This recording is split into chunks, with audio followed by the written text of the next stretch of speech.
Welcome. On behalf of Third Way and all of the people up here, I am delighted to announce the release of Third Way's new paper, Come Let Us Reason Together, a fresh look at shared cultural values between evangelicals and progressives. I believe I speak for all of my partners on this stage and the others who've sent in supportive statements when I say that this paper could actually hearken the beginning of the end of the culture wars. The title of this paper, Come Let Us Reason Together, is a biblical passage from Isaiah, where God calls to his people to reconcile their differences through respectful engagement. I am pleased to report that the evangelicals and progressives working on this paper have reasoned rather than argued, and that no one has assumed that they are in the role of God.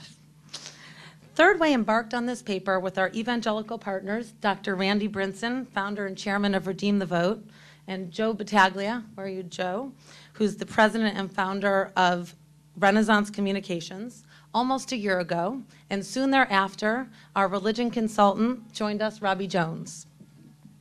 Progressives and evangelicals had begun to build coalitions on issues like the environment and Darfur, but we believed that we could go even further, that we could talk with each other and not at each other, even about the toughest cultural issues.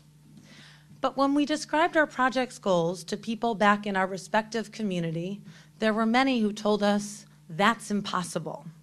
So, in a sense, we had already discovered that the two communities had more in common than one would think. And now for a confession.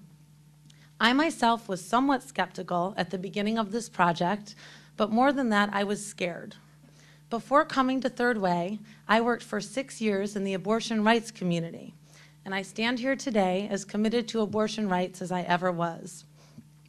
What is a nice Jewish girl like me doing here? Would I compromise my values? Would I betray my community by embarking on this project? Here again, I discovered that my evangelical partners and I were more the same than different. They had the same worries and doubts. But Third Way and our evangelical friends made a decision together that we were going to listen to each other, trust each other, and move beyond our fears and stereotypes.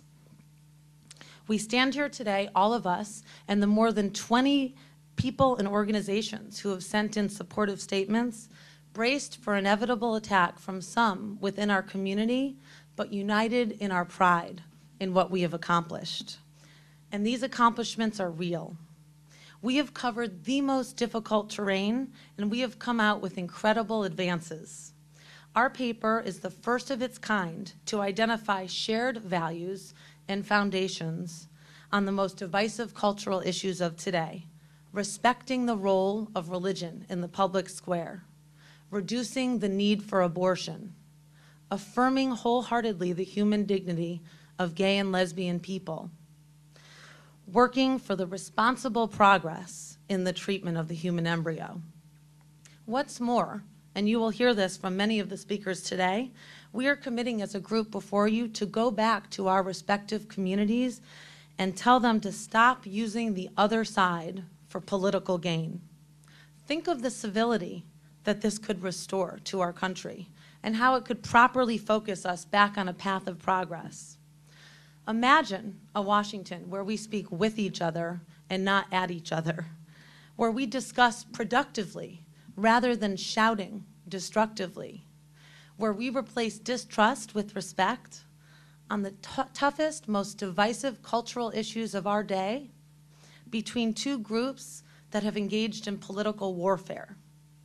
We, as a group, dared to imagine, and now we see the realization of our dreams. On behalf of Third Way, I want to thank the numerous partners and supporters in this endeavor from the evangelical and progressive communities. Whether you spoke to us behind closed doors or have decided to publicly support this effort, you were a crucial part of breathing life into this paper.